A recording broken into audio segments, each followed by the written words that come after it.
To believe is easy.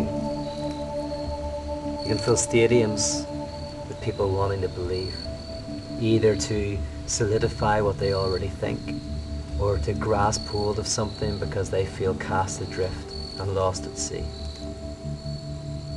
To doubt, to interrogate your faith, to really question what you believe.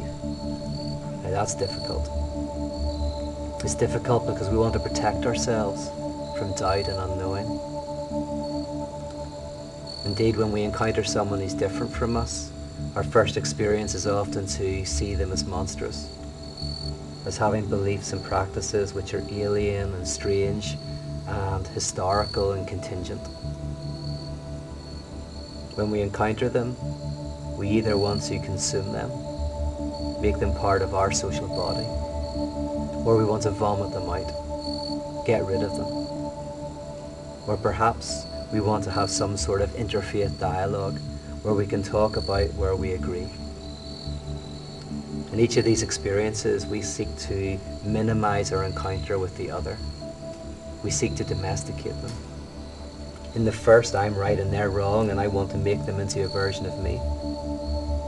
In the second, I'm right and they're wrong, and I want to get rid of them. And in the third, we're both right. But in a genuine encounter with the other, we start to see ourselves through their eyes. And instead of seeing their beliefs as monstrous, we start to see our beliefs as monstrous. We see our beliefs as contingent and historical and alien, not just to them, but to ourselves.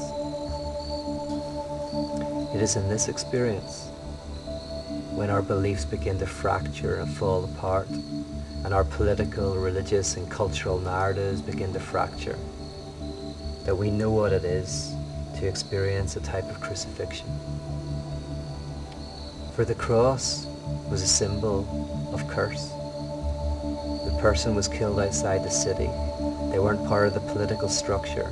They were no longer part of the cultural system.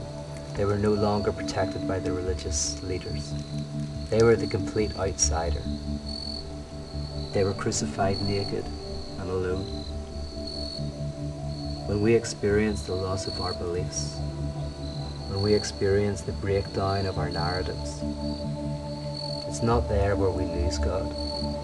It's there where we stand side by side with Christ. I only question my understanding of God.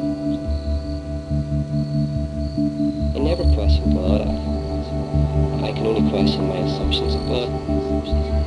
I only question my understanding of God.